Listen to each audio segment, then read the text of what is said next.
सबसे पहले अंग्रेजी में ये धुआंधार बयान सुनिए। It is our choices Harry that shows what we truly are far more than our abilities. यानी हैरी, हमारी काबिलियत से ज़्यादा हमारे फैसले हमारी पहचान तय करते हैं। आप में से बहुत सारे लोगों ने हैरी पॉटर सीरीज पढ़ी और देखी होगी। जो डायलॉग हमने सुनाया वो हॉगवर्ट्स के प्रिंसिपल डंबलडोर ने बोला था। जिनका हैरी पॉटर से वास्ता नहीं पड़ा उनको मैं स्ट्रांगली ये किताबों की सीरीज़ जो जेके रोलिंग की कलम से निकली है उसे रेकमेंड करूँगा।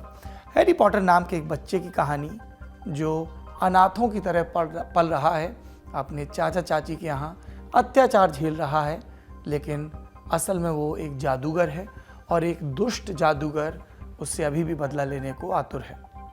इसी बात को आगे बढ़ाते हैं। प्रोफेसर डंबलडोर अक्सर हैरी को अपने बयानों में हिदायतें देते रहते हैं और आखिरी में वो क्या कहते हैं, जैसे हमने आपसे कह दिया कि चुन लीजिए इस किताब को, तो वो कहते हैं कि चुनाव और चुनने की यही कला इंसानों का कैरेक्टर, चरित्र तय करती है। अब इस तस्वीर को देखिए, भूल जाइए हैरी पॉटर। एक पुल है, ऊपर सेना के टैंक चल रहे हैं, नीचे साइकिल पर जोड़ा। दोनों जन टैंक के गुजरने का इंतजार कर रहे हैं। तस्वीर 5 जून 1989 को बीजिंग में खींची गई। तियानवेन स्क्वायर में हुए नरसंहार के ठीक अगले दिन चीनी सैनिक रात के अंधेरे में प्रोटेस्ट को कुचलने के बाद बीजिंग की सड़कों को रौंद रहे थे। चेहरे से अशांति और क्रूरता टपक रही थी। शहर में खौफ था और थी आशंका। इन सब के बीच एसोसिएटेड प्रेस एपी के फोटोग्राफर लियू हैंगशिंग दिन रात हिंसा देखकर बदहवास हुए और तभी उन्हें पूर्वी बीजिंग में एक विरोधाभास दिखा। किसी ने हिंसा चुनी, किसी ने प्रेम, और उनका चेहरा खिल गया। उन्हें लगा कि सबसे उदास दौर में भी प्रेम ही हमें जिंदा रखेगा, दुनिया को जिंदा रखेगा, हौसला बचाकर रखेगा। मौजूदा दौर की बात करें तो उदासी और हिंसा का सबसे बड़ा रूपक रूस यूक्रेन के बीच चल रहा युद्ध है और आज के दिन इस जंग को 1 बरस हो गया। तो आज हम जानेंगे कि क्या रूस यूक्रेन युद्ध के 1 साल बाद स्थितियां बदली हैं, किसका कहां कितना कब्जा है, इन सब के फेर में दुनिया कितनी बदली, दुनिया की ताकतों की पोजीशन क्या है। नमस्ते, मेरा नाम सौरभ द्विवेदी है और ये लल्लन टॉप का अंतर्राष्ट्रीय प्रसंगों से जुड़ा रोजाना का कार्यक्रम है दुनियादारी।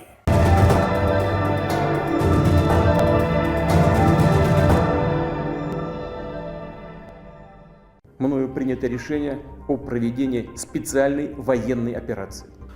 वो 24 फरवरी 2022 की सुबह थी। भारत में लोगों की दिनचर्या पुतिन के इसी ऐलान से जैसे शुरू हुई हो। जिसका डर महीनों से जताया जा रहा था वो सही साबित हो गया। रूस ने यूक्रेन पर हमला कर दिया था। यूक्रेन की राजधानी कीव में हवाई हमले की चेतावनी वाले सायरन गूंज रहे थे। रूसी सेना की बख्तरबंद गाड़ियां, टैंक, हेलीकॉप्टर यूक्रेन की सीमा में घुस चुके थे। कुछ ही घंटों के अंतराल में हर तरफ अराजकता थी। अपने भविष्य को लेकर अनिश्चित लोग देश छोड़कर भागने लगे थे। हजारों बंकर में शरण ले रहे थे। आसमान से जैसे आग बरस रही हो जिसमें सब धुआं हो रहा हो। ऐसा लग रहा था कि कुछ ही वक्त में रूसी सेना कीव पर भी कब्जा कर लेगी, रोकना लगभग नामुमकिन। और इस बीच फैली अफवाहें, मसलन ये कि यूक्रेनी राष्ट्रपति वोलोदिमीर ज़ेलेंस्की देश छोड़कर भाग गए। कुछ ने कहा कि ज़ेलेंस्की को अरेस्ट कर लिया गया। फिर ये बात भी चली कि ज़ेलेंस्की का कत्ल कर दिया गया। जल्दी कीव में कठपुतली सरकार बिठाई जाएगी। इन अफवाहों पर ताला तब लगा जब 25 फरवरी को ज़ेलेंस्की ने देश को संबोधित किया। जंग के बाद ज़ेलेंस्की अपने पहले भाषण में क्या बोले? कहा कि ये झूठी खबरें हैं कि मैं कीव से भाग चुका हूं, मैं राजधानी में हूं, मैं अपने लोगों के साथ हूं और मैं वतन में ही रहूंगा।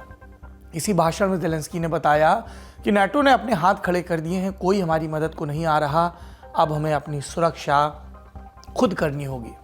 Я запитав сьогодні у 27 лідерів Європи, чи буде Україна в НАТО. Запитав прямо. Всі бояться,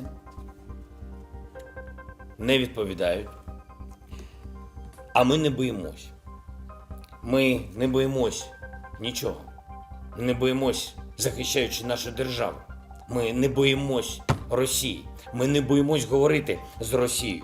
Ми не боїмось говорити про все, про гарантії безпеки для нашої держави. Не боїмось говорити про нейтральний статус. Ми ж зараз не в НАТО. Але які при цьому у нас будуть гарантії? І найголовніше, які конкретно країни нам їх дадуть?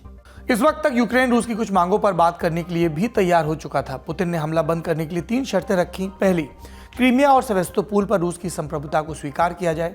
2014 में कब्जे के बाद रूस ने इन दोनों इलाकों में जनमत संग्रह कराया था और फिर उन्हें रूस का एक स्टेट डिक्लेयर कर दिया था। यूक्रेन इस कब्जे को अवैध बताता रहा। दूसरी बात, यूक्रेन की सैन्य क्षमता कम की जाए। उनके पास ऐसे हथियार ना हो जिससे रूस की सुरक्षा पर खतरा आए। और तीसरी शर्त, यूक्रेन अपनी तटस्थता तय करे, यानी वो यूरोपियन यूनियन या नेटो की सदस्यता लेने का विचार हमेशा के लिए छोड़ दे। यूक्रेन ने इन शर्तों पर बातचीत की पहल की। फरवरी और मार्च में दोनों देशों के नेता बेलारूस बॉर्डर पर कई बार मिले भी। यूएन में भी प्रस्ताव पास कर शांति बरतने के लिए कहा गया, पर बात बनी नहीं। झगड़ा जारी रहा और 1 बरस बाद भी जारी है। और इतने वक्त में युद्ध कहां पहुंचा? शुरुआती दौर में रूस ने काफी तेजी से बढ़त बनाई। Institute for the study of war (ISW) की रिपोर्ट के मुताबिक 23 मार्च 2022 तक यूक्रेन के खार्किव, ज़ेपोरिजिया, खेरसान, मारियोपोल और चेर्नोबिल जैसे बड़े शहर रूस के कब्जे में आ चुके थे। लुहांस्क और दोनेस्क पर भी रूस के नियंत्रण पहले से था। पश्चिमी देशों की मदद के बाद फिर यूक्रेन ने अब रूस को जवाब देना शुरू किया। मार्च ऑनवर्ड्स कई जगहों से रूस की आर्मी को पीछे हटना पड़ा। कुछ शहरों में भीषण लड़ाई अभी भी चल रही है। 23 फरवरी 2023 की ISW की रिपोर्ट में साफ दिखता है। इस समय तक खेरसौन, मारियोपोल, लुहांस्क और दोनेस्क में ही रूस की मौजूदगी दिखती है। बाकी जगहों को यूक्रेन ने वापस हासिल कर लिया है या प्रोसेस में है। पश्चिमी देशों ने अब तक 4 लाख करोड़ से ज्यादा की मदद यूक्रेन को दी है, जिसमें हथियारों से लेकर तनख्वाह तक के लिए दिए पैसे शामिल हैं। हाल ही में सीक्रेट ट्रिप पर कीव पहुंचे अमेरिकी राष्ट्रपति जो बाइडेन ने 4000 करोड़ की मदद का ऐलान किया था। पश्चिमी देशों की खुफिया एजेंसियों ने दावा किया कि रूस फिर से अटैक बढ़ाने की तैयारी में है। यूक्रेन ने कहा, हम इसके लिए तैयार हैं, यानी हिंसा और नुकसान का चक्र अभी चलता रहेगा। अब जानते हैं कि अभी तक बदला क्या क्या। 11 पॉइंट हैं, इनमें समझिए। पहला, UN human rights commission (UNHRC) की रिपोर्ट के मुताबिक 13 फरवरी 2023 तक 8000 से ज्यादा यूक्रेनी नागरिक युद्ध में मारे जा चुके हैं, 12000 घायल हो चुके हैं। और यूएन का कहना है कि असली आंकड़ा इससे ज्यादा है। हताहत सैनिकों का आधिकारिक डेटा तो अभी तक पता नहीं चला। दूसरी बात, युद्ध में यूक्रेन का इंफ्रास्ट्रक्चर बुरी तरह तबाह हुआ। वर्ल्ड बैंक ने सितंबर 2022 में कहा था यूक्रेन को पहला जैसा बनाने की लगभग 30 लाख करोड़ रुपए की जरूरत होगी। पर हम जानते हैं कि इस असेसमेंट के बाद भी वोल्गा में तब से अब तक बहुत पानी बह चुका है, यानी तबाही और ज्यादा है। वर्ल्ड बैंक इसी बरस मार्च में एक नया अनुमान पेश करेगा और तब पता चलेगा कि यूक्रेन फिलहाल किस स्थिति में है आर्थिक नजरिए से। तीसरा बिंदु, युद्ध के बाद से 80 लाख से ज्यादा यूक्रेनी नागरिकों को देश छोड़ना पड़ा। शरणार्थी बनकर वे यूरोप के अलग अलग देशों में गए। सबसे ज्यादा 28 लाख शरणार्थी रूस पहुंचे। आरोप है अधिकतर को रूस जबरदस्ती अपनी सीमा में ले गया। पोलैंड और जर्मनी ने मिलकर लगभग 26 लाख लोगों को शरण दी है। इसके अलावा यूक्रेन में पढ़ाई कर रहे हजारों स्टूडेंट्स को भी बाहर जाना पड़ा। उनका भविष्य अभी भी अधर में है। नंबर 4, रूस पर यूक्रेन में वॉर क्राइम्स के अनगिनत आरोप है। ह्यूमन राइट्स वॉच की रिपोर्ट के मुताबिक रूसी सैनिकों ने कब्जे वाले इलाकों में बलात्कार, टॉर्चर, कत्ल और जबरदस्ती करने जैसे सैकड़ों अपराध किए, उनको डिस्प्लेस किया। सबसे खतरनाक उदाहरण बूचा का, जहां मार्च 2022 में 458 आम नागरिकों का नरसंहार हुआ। कई लोगों के हाथों को पीठ से बांधकर गोली मारी गई और कुछ को कतार में भी खड़ा कर ऐसे ही कत्ल कर दिया गया। रूस ने कहा फर्जी है। दिसंबर 2022 में न्यूयॉर्क टाइम्स ने सैटेलाइट इमेजरी के सहारे इस नरसंहार की पुष्टि की और फर्जी के दावे को फर्जी बताया। जिस समय नरसंहार हुआ था उस समय बूचा पर रूसी सेना का ही कंट्रोल था। 5वां बिंदु, युद्ध से पहले तक रूस नेचुरल गैस, कच्चे तेल, गेहूं और खाद जैसी बुनियादी जरूरत की चीजों का सबसे बड़े उत्पादक देशों में एक था। दूसरी तरफ यूक्रेन सूरजमुखी के तेल और गेहूं उपजाने में अव्वल नंबर पर। युद्ध के बाद एक बड़ा फर्क आया। पश्चिमी देशों ने रूस पर प्रतिबंध लगाया, जिसके चलते विकासशील और कम विकसित देशों के लिए रूस से सामान खरीदना मुश्किल हुआ। और उधर यूक्रेन की धरती पर लड़ाई चल रही, जिसके चलते वहां प्रोडक्शन थम गया। जो कुछ स्टॉक में बचा था उसमें से कुछ पर रूस ने कब्जा किया। तो फिर अनाज की चोरी के आरोप भी लगे। जिस पोर्ट से यूक्रेन अनाज निर्यात करता था उस पर रूस बैठ चुका था और इससे एक्सपोर्ट भी प्रभावित हुआ। और इसका सबसे ज्यादा नुकसान अफ्रीका और एशिया के गरीब देशों को हुआ, मसलन पाकिस्तान। द नेशन की रिपोर्ट के मुताबिक 2021 में पाकिस्तान ने अपनी कुल जरूरत का 39% गेहूं यूक्रेन से खरीदा था। युद्ध के चलते अब यह सप्लाई प्रभावित हुई। नतीजतन पाकिस्तान में गेहूं की किल्लत चल रही है। महंगाई और विदेशी मुद्रा भंडार की कमी के चलते पाकिस्तान के घुटने वैसे ही जमीन पर हैं। सरकार मान चुकी है कि देश दिवालिया है। अफ्रीकी महाद्वीप के देश भी सस्ते अनाज और खाने के तेल के लिए यूक्रेन और रूस पर निर्भर थे। वहाँ महंगाई बढ़ चुकी है। आप समझिए, जिन देशों में मानवीय मदद के सहारे लाखों लोग भूखमरी से जूझ रहे हों और इसके बिना उसकी कगार पर पहुंच रहे हों, वहाँ पर खाद्य संकट क्या स्थिति पैदा करेगा। इन सब के अलावा रूस फर्टिलाइजर्स का सबसे बड़ा उत्पादक है। युद्ध के बाद से इसके दाम बढ़ गए हैं, जिससे पूरी दुनिया में महंगाई बढ़ रही है। छठवां बिंदु, हमले के बाद से 1000 से ज्यादा विदेशी कंपनियों ने रूस में अपना बिजनेस बंद कर दिया। कई देशों ने अपने यहाँ रूसी नागरिकों की संपत्ति जब्त की। यूरोप ने रूस से नेचुरल गैस और तेल की खरीद घटाने का वादा किया। वे साउथ अमेरिका और अफ्रीका में नए सोर्स तलाश रहे हैं। इनसे रूस की अर्थव्यवस्था प्रभावित हुई और दुनिया की भी। नंबर 7, पिछले बरस पुतिन ने आंशिक लामबंदी का आदेश दिया, यानी 18 से 59 की उम्र के जिस किसी रूसी नागरिक ने सेना की ट्रेनिंग ली उन्हें युद्ध लड़ने के लिए बुलाया गया। इस आदेश के बाद भयानक अराजकता फैली। मॉस्को टाइम्स की रिपोर्ट कहती है कि 2 हफ्ते के अंदर 7 लाख से ज्यादा लोग रूस छोड़कर भाग गए। बाद में पुतिन ने इस आदेश को वापस लिया। 8वां बिंदु, 2022 में रूस ने 2 लाख से ज्यादा वेबसाइट्स को ब्लॉक किया, 21,000 से ज्यादा लोगों को हिरासत में लिया, हजारों के खिलाफ सेंसरशिप कानून के तहत मुकदमा शुरू किया। पुलिस मॉनिटरिंग ग्रुप ओवीडी इन्फो के मुताबिक कम से कम 94 लोगों को सजा भी हुई। सरकार की आलोचना करने वाले कई अखबारों पर प्रतिबंध लगा दिया गया। एक उदाहरण तो नोवाया गजेटा का है, जिसके संपादक दिमित्री मुरातोव को 2021 में शांति का नोबेल मिला था। उनका अखबार वाईआर सरकारी दमन की चपेट में आ गया। अप्रैल 2022 में नोवाया गजेटा को रूस में अपना काम धाम समेटना पड़ा। एक आंकड़ा और सुनिए।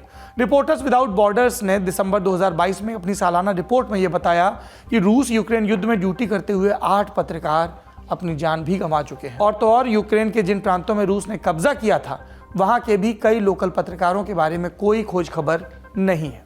9वां बिंदु, 21 फरवरी 2023 को पुतिन ने न्यूक्लियर आर्म्स कंट्रोल ट्रीटी से बाहर निकलने का ऐलान किया। यह संधि 2010 में अमेरिका और रूस के बीच हुई थी। इसे न्यू स्टार्ट ट्रीटी कहा जाता है। New start treaty. दोनों देशों के पास दुनिया के 90% न्यूक्लियर हथियार हैं। ज्ञात आंकड़ा, इस संधि के तहत हमले के लिए तैयार न्यूक्लियर वॉरहेड्स और मिसाइलों की संख्या तय की गई थी। इसके अलावा दोनों देश एक दूसरे के न्यूक्लियर हथियारों की मौजूदा स्थिति भी साझा करते थे। पुतिन के ऐलान के बाद अब यह सब रुक जाएगा, यानी रूस के न्यूक्लियर वेपन्स की मौजूदा स्थिति का पता लगाना मुश्किल होगा। रूस के पास सबसे ज्यादा परमाणु हथियार हैं। पुतिन ने कई बार अपनी परमाणु क्षमता का प्रदर्शन भी किया है। न्यू स्टार्ट ट्रीटी से निकलने के बाद वो कौन सी राह पकड़ेंगे कहना मुश्किल है। 10वां बिंदु, रूस यूक्रेन युद्ध ने एक बार फिर से पश्चिमी देशों का पक्षपात उजागर किया। जिस समय युद्ध चल रहा था उस समय कई देश मानवीय मदद की राह देख रहे थे। उन देशों में भी शरणार्थी संकट है, जैसे Ethiopia, Yemen, Lebanon, Afghanistan, Syria आदि। अधिकतर का संकट पश्चिमी देशों ने ही पैदा किया है, लेकिन पश्चिम ने उस तरफ नजर देने से इनकार किया। ब्रिटिश अखबार गार्जियन ने 23 फरवरी को संपादकीय में लिखा कि इथियोपिया में संभवतः ज्यादा खतरनाक युद्ध चल रहा है, लेकिन जिस तरह पश्चिमी देशों ने दूसरे शरणार्थियों की तुलना में यूक्रेनी नागरिकों का स्वागत किया, उसने उनका पाखंड सबके सामने ला दिया। और 11वां और आखिरी बिंदु, इस युद्ध ने एक नए तरह का वर्ल्ड ऑर्डर तैयार किया, जिसमें पश्चिमी देशों के दावों पर सवाल पूछे जा रहे हैं, तर्क किए जा रहे हैं कि एक तरफ पश्चिमी देश लोकतंत्र को बचाने का दम भरते हैं, दूसरी तरफ रूस और चीन दूसरे देशों के साथ मिलकर आईना दिखाता है। गार्जियन ही कहता है दक्षिण अफ्रीका की सेना रूस और चीन के साथ मिलिट्री ड्रिल कर रही है। दक्षिण अफ्रीका में अफ्रीकन नेशनल कांग्रेस की सरकार है। इस पार्टी ने रंगभेद के खिलाफ लड़ाई लड़ी है। इस लड़ाई में अमेरिका ने उसकी कोई मदद नहीं की। उस समय सोवियत संघ और चीन उसके साथ खड़े थे। दूसरा उदाहरण भारत का। भारत दुनिया का सबसे बड़ा लोकतंत्र, उसने युद्ध की आलोचना की, लेकिन वो अपनी शर्तों पर रूस से तेल भी खरीद रहा है। जब भी अमेरिका लोकतंत्र की दुहाई देता है तब उसके पुराने पाप सामने आ जाते हैं। दुनिया भर के देशों में तख्ता पलट कराने और तानाशाहों के साथ खड़े होने का उसका ऐतिहासिक रिकॉर्ड सामने आता है। नए वर्ल्ड ऑर्डर में उसके लिए अपनी नंबर 1 की पोजीशन दिखाना मुश्किल हो गया है। हमने वर्ल्ड ऑर्डर में हो रहे बदलावों को समझने के लिए बात की विशेषज्ञ से, डॉक्टर स्वस्ति राव से, जो कि Manohar Parrikar institute for defence studies and analysis में एसोसिएट फेलो है। हमने पूछा, 1 साल में रूस यूक्रेन युद्ध ने वर्ल्ड ऑर्डर को किस तरह बदल कर रख दिया। मेरे हिसाब से कुछ 4 या 5 ऐसे ट्रेंड्स हमें देखने में आते हैं जिनसे हम ये आर्ग्यू कर सकते हैं कि the world order is under flux. और इसमें कुछ जो चीजें हैं वो मैं आपको बता सकती हूँ कि एक तो जो नेटो नामक जो मिलिट्री अलायंस है उसका रिवाइटलाइजेशन और उसकी रीपिविटिंग। मैंने 2 शब्दों का यहाँ इस्तेमाल किया है। रिवाइटलाइजेशन क्यों? क्योंकि रूस और यूक्रेन के युद्ध के पहले नेटो एक तरीके से बिल्कुल रिडंडेंट हो गया था, उसका महत्व बहुत कम हो गया था और यूक्रेन की वॉर ने नेटो को एक बार दोबारा से बिल्कुल सेंटर स्टेज पे ले आ दिया, और जो स्पेशली ट्रांस अटलांटिक जो रिलेशंस में और यूरोप की सिक्योरिटी में। और न केवल ये, जो इंपॉर्टेंट बात है जिससे मैं कह रही हूँ कि वर्ल्ड ऑर्डर को ये अफेक्ट करता है, क्योंकि नेटो जो है अब लगातार पिविट कर रहा है एशिया की तरफ। अगर आप देखें तो हाल के टाइम में, इनफैक्ट जो पिछली पिछली मीटिंग हुई थी नेटो की मैड्रिड में, उसमें पहली दफा China as a major security concern को लिस्ट किया उन्होंने। और इसके बाद से आप देख रहे हैं कि कैसे नेटो जो है वो इंडो पैसिफिक की तरफ जो है वो पिवट कर रहा है। तो नेटो का रिवाइटलाइजेशन और ये जो एक तरह की रिपिवटिंग है एशिया की तरफ, ये कहीं ना कहीं दो सिक्योरिटी थिएटर्स को, मतलब ट्रांस अटलांटिक और इंडो पैसिफिक के सिक्योरिटी थिएटर्स को कहीं ना कहीं मर्ज कराती है। और ये एक बहुत बड़ा ट्रेंड है जिसका इम्प्लीकेशन भारत के लिए भी होगा। ये हो गई पहली चीज। दूसरी चीज, मैंने एक बहुत बड़ा ट्रेंड जो दुनिया में उभरा है, जो आजकल काफी कैच वर्ड भी बन रहा है, कि एंड ऑफ काउबॉय कैपिटलिज्म। इसका मतलब कि जो पहले जो एक आइडिया था कि कैपिटल, जो एक कैपिटलिस्ट जो वर्ल्ड व्यू था, मतलब स्पेशली ट्रेड को लेकर, जो कि एफिशिएंसी, कॉस्ट एफिशिएंसी और मैन्युफैक्चरिंग एडवांटेज और इस तरह के कॉन्सेप्ट्स पे काम करता था, अब उसकी जगह ट्रस्टेड कनेक्शंस की बात आ रही है, रेजिलियंस ऑफ सप्लाई चेन्स की बात आ रही है। तो not efficiency but also resilience. तो ये जो शिफ्ट है एफिशिएंसी से रेजिलियंस की तरफ, ये हमें कोविड-19 पैंडेमिक में भी समझ में आया, और यूक्रेन की वजह से जो डिस्ट्रप्शन हुआ सप्लाई चेन्स में, उससे भी समझ में आया। तो ये जो एंड ऑफ काउबॉय कैपिटलिज्म है, ये एक दूसरा ट्रेंड है जो इफेक्ट करेगा। तीसरा, हमने देखा कि जो रशिया की रीराउटिंग हुई है ऑयल की, सैंक्शंस के लगने के बाद जो मेजर रीराउटिंग हुई है ग्लोबल ऑयल के जो फ्लोज हैं, वो बहुत इंपॉर्टेंट फैक्टर है स्पेशली हिंदुस्तान के लिए, क्योंकि वॉर के पहले हम तकरीबन 0.2% से लेके 1% से, मतलब 1% से कम ही था हमारा जो इंपोर्ट था रशियन ऑयल का। लेकिन वॉर के बाद जनवरी 2023 में हमने तकरीबन 28% जो हमारे ऑयल के इंपोर्ट्स थे वो रशिया से रहे हैं। तो ये जो रीराउटिंग है ये बड़ी इंपॉर्टेंट है, और एक अलग तरीके का जो हमें ऑयल का फ्लो है वो बहुत कुछ निर्धारित करेगा आने वाले समय में भी। और यूरोप का भी जो ये डाइवर्सिफिकेशन है, ये भी दिखाएगा कि जो नए एनर्जी मैप है वो कहां से और किस तरह से कनेक्ट हो रहे हैं दुनिया में। चौथी चीज, हमने एक बहुत इंपॉर्टेंट ट्रेंड देखा कि इस वॉर ने कैसे जो ड्रैगन और बेयर का इक्वेशन है उसको और ज्यादा प्रगाढ़ किया। ड्रैगन बेयर का मतलब जो चाइना और रशिया का अलायंस है। तो चाइना रशिया के अलायंस में बहुत सारी बातें तो हम पहले ही जानते हैं कि उनके अंदर बहुत सारे ऐसे इनके समझौते हुए हैं, स्ट्रेटेजिक कोऑपरेशन उनका बढ़ा है।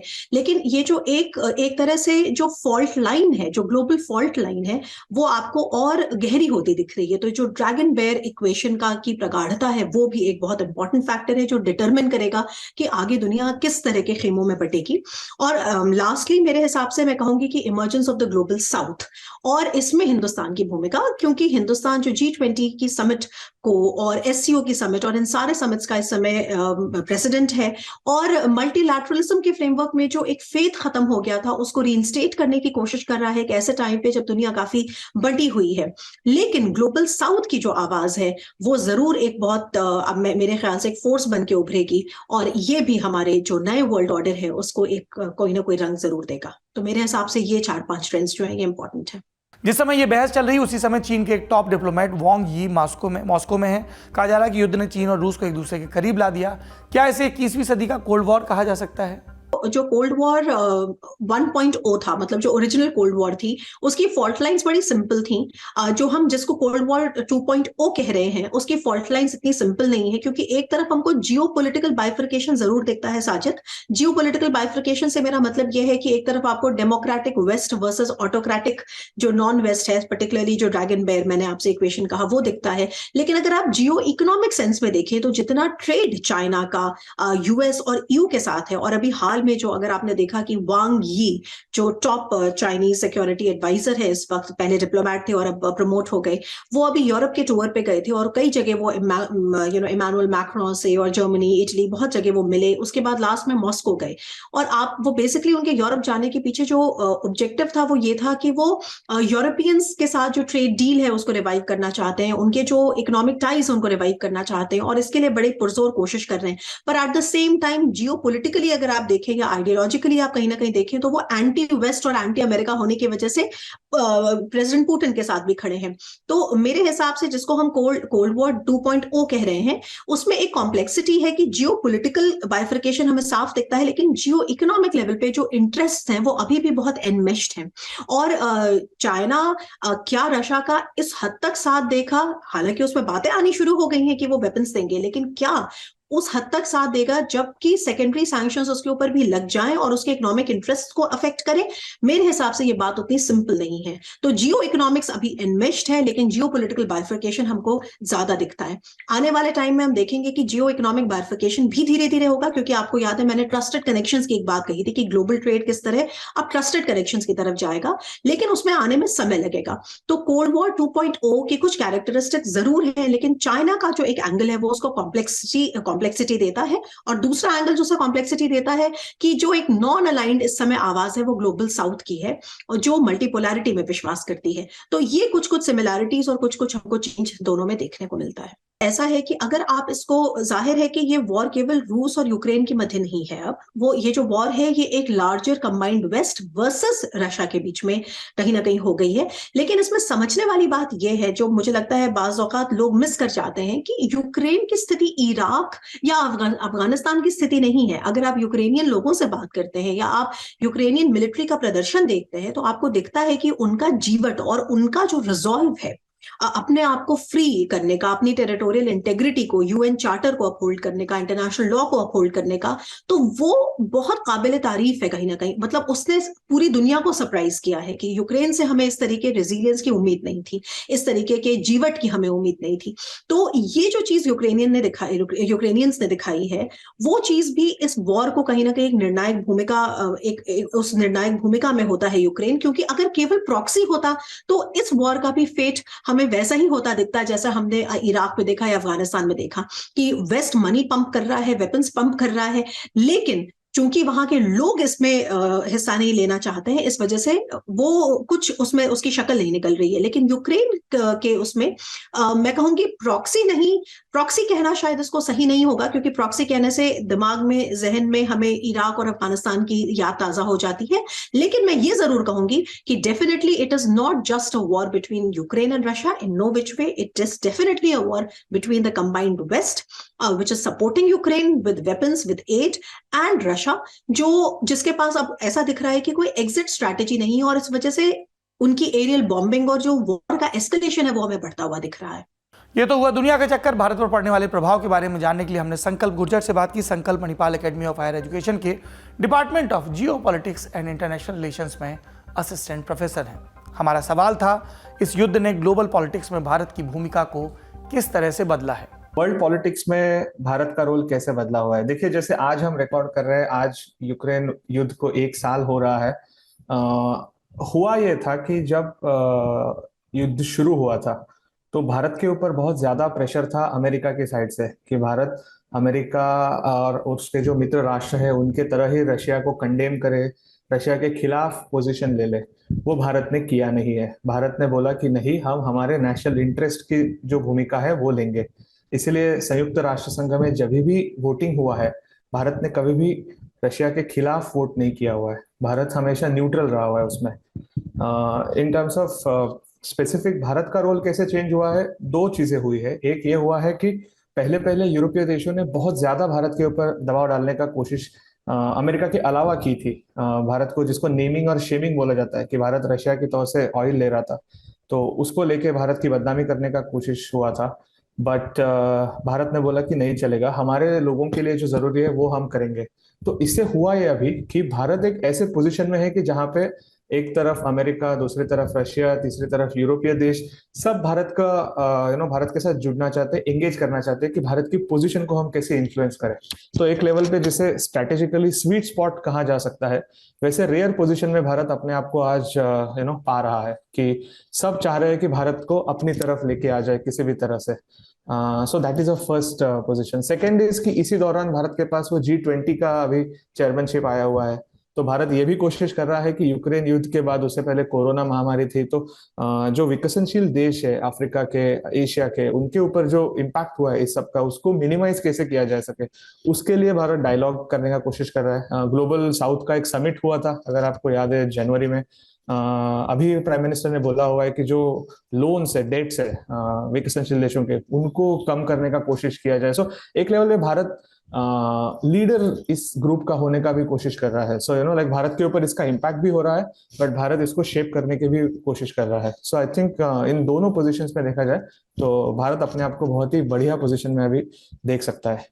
आने वाले वक्त में भारत पर इस युद्ध का और क्या असर पड़ सकता है, ये भी जान लीजिए। आने वाले समय का पता नहीं है कि वॉर कितना चलेगा। सबसे पहली बात तो यह है, क्योंकि 23 फरवरी 2022 तक तो जिनको लगता था वॉर होने वाला नहीं है, वो सब गलत साबित हुए थे और वॉर शुरू हुआ था।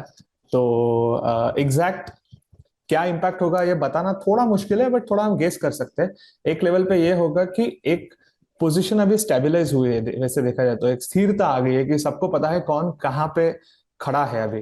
तो अगर बैटलफील्ड जो यूक्रेन का है वहां पे कुछ अगर बड़ा होता है कि रशिया का बड़ा विक्ट्री या बड़ा डिफीट, या यूक्रेन के लिए बड़ा विक्ट्री या बड़ा डिफीट, इसके अलावा अगर थोड़ा जो बोलते हैं कि फ्रंट लाइन जो है वो थोड़ा आगे पीछे होता रहा, तो ये पोजीशन चलता रहेगा। एंड डिप्लोमेटिक लेवल पे थोड़े एफर्ट बढ़ेंगे राजनीतिक तौर पे, कि जिसपे थोड़ा कुछ मीडिएट किया जा सके, किस तरह से दोनों पार्टीज को एक टेबल पे लाके बात करने की कोशिश किया जा सके, तो वो अपॉर्चुनिटीज खुल सकता है। बट अभी तक भारत ने मीडिएशन के बारे में कुछ ज्यादा कॉन्क्रीट बोला नहीं है। बाकी लोग बोल रहे हैं कि भारत मीडिएशन कर सकता है, बट भारत खुद कुछ ऐसे बारे में बात कर नहीं रहा है। सो एग्जैक्ट इम्पैक्ट पता नहीं क्या होगा। इकोनॉमी पे इम्पैक्ट रह सकता है, लेकिन क्योंकि जो एक इन्फ्लेशन का पूरा दौर चल रहा है यूरोप में, अमेरिका में, ऑयल प्राइसेस का एक प्रॉब्लम होता है, तो इस लेवल पे देखेंगे तो वो हमें मिनिमाइज करना पड़ेगा। तीसरा एक ये भी हो सकता है कि फूड जिसे बोला जाता है, क्योंकि यूक्रेन और रशिया दुनिया को बड़ा व्हीट सप्लाई करते थे, तो अगर वहां पे इस साल फसल नहीं हुई यूक्रेन में, तो भारत का जो व्हीट है उसका एक महत्व बढ़ सकता है। भारत एक्सपोर्ट के लिए भी जा सकता है, जैसे लास्ट ईयर थोड़ा सा हमने किया था कोशिश, इस साल थोड़ा बेटर प्लान करके उसको एक्सपोर्ट करने की कोशिश कर सकता है। सो ऐसे आई थिंक इम्पैक्ट रह सकता है। एक्सपर्ट्स की राय सुनिए। अब युद्ध से जुड़े ताजा अपडेट्स जान लेते हैं। 23 फरवरी को यूएन जनरल असेंबली यूएनजीए की विशेष बैठक बुलाई। इसमें रूस को यूक्रेन से अपनी सेना निकालने की मांग से जुड़ा प्रस्ताव लाया गया। 141 देशों ने प्रस्ताव के पक्ष में वोट डाला, 7 देशों ने इसके विरोध में वोटिंग की, जबकि 32 देशों ने वोटिंग में हिस्सा नहीं लिया। इनमें से एक भारत भी था। भारत ने वोटिंग में हिस्सा न लेने की क्या वजह बताई, सुनिए। India continues to remain concerned over the situation in Ukraine. The conflict has resulted in the loss of countless lives and misery, particularly for women, children and the elderly, with millions becoming homeless and forced to seek shelter in neighboring countries. Reports of attacks on civilians and civilian infrastructure are also deeply concerning. We have consistently advocated that no solution can ever be arrived at the cost of human lives. In this context, our Prime Minister's statement that this cannot be an era of war bears repetition. Escalation of hostilities and violence is in no one's interest. Instead, an urgent return to the path of dialogue and diplomacy is the way forward. Mr. President, India's approach to the Ukraine conflict will continue to be people-centric. We are providing both humanitarian assistance to Ukraine and economic support to some of our neighbors in the global south under economic distress, even as they stare at the escalating costs of food, of fuel and fertilizers, which has been a consequential fallout of the ongoing conflict. Today, as the General Assembly marks a year of the Ukrainian conflict, it is important that we ask ourselves a few pertinent questions. Are we anywhere near a possible solution acceptable to both sides? Can any process that does not involve either of the two sides ever lead to a credible and meaningful solution? Mr. President, India remains steadfastly committed to multilateralism and upholds the principles of the UN Charter. We will always call for dialogue and diplomacy as the only viable way out. While we take note of the stated objectives of today's resolution, given its inherent limitations in reaching our desired goal of securing lasting peace, we are constrained to abstain. इसके अलावा 24 फरवरी को चीन ने संघर्ष विराम के लिए 12 सूत्रीय एजेंडा पेश किया। पश्चिमी देशों ने तुरंत इसको खारिज कर दिया। नेटो के सेक्रेटरी जनरल जेंस स्टोलेनबर्ग ने कहा, चीन की कोई क्रेडिबिलिटी नहीं है। एक साल पूरा होने पर ज़ेलेंस्की ने ट्वीट किया, एक साल पहले लाखों लोगों ने एक शपथ ली थी, उन्होंने सरेंडर के बजाय रुककर संघर्ष करना और लड़ना चुना। हमें पता है कि 2023 हमारी विजय का बरस होगा। उधर रूस के पूर्व राष्ट्रपति और नेशनल सिक्योरिटी काउंसिल के मौजूदा डेप्यूटी चेयरमैन दिमित्री मेदवेदेव ने रूस की जीत का भरोसा जताया और लिखा कि हम जल्द सभी लक्ष्य हासिल कर लेंगे। अमेरिका के राष्ट्रपति जो बाइडेन, उनका ट्वीट आया, एक साल पहले राष्ट्रपति ने सोचा था कि वो आसानी से कीव को हथिया लेंगे, फिर उनका सामना यूक्रेन की बहादुरी और दूसरे देशों की दृढ़ इच्छा शक्ति से हुआ। एक अपडेट रूसी सेना के अंदर चल रहे झगड़े से भी जुड़ा है। पिछले दिनों वैगनर ग्रुप और रूसी सेना के बीच विवाद हुआ था। वैगनर ग्रुप एक प्राइवेट आर्मी है। इसका मुखिया पुतिन का करीबी दोस्त येवगेनी प्रिगोजिन है। उसने आरोप लगाया कि उसके लड़ाकों को हथियार नहीं मिल रहे, जिसके चलते उन्हें नुकसान हो रहा है। 23 फरवरी की सुबह वैगनर ग्रुप ने कहा कि सप्लाई शुरू हो गई है। और भी देशों और संगठनों ने अपने अपने ढंग से रूस यूक्रेन युद्ध की पहली बरसी को याद किया है। आप इस जंग को किस तरह से याद करते हैं, कमेंट बॉक्स में बताएं। दुनियादारी में आज के लिए इतना ही। उम्मीद है अगले हफ्ते फिर मुलाकात होगी। शुक्रिया, शुभ रात्रि। सिर्फ 59 रुपए महीने में पाइए यूट्यूब पर LT प्रीमियम। किसी भी प्लेटफॉर्म से 3 दिन पहले देखिए हमारे प्रीमियम प्रोग्राम जैसे guest in the news room, किताब वाला आदि। इसके अलावा बहुत कुछ। सब्सक्राइब करने के लिए ललन टॉप के यूट्यूब चैनल पर जाकर क्लिक करें ज्वाइन बटन।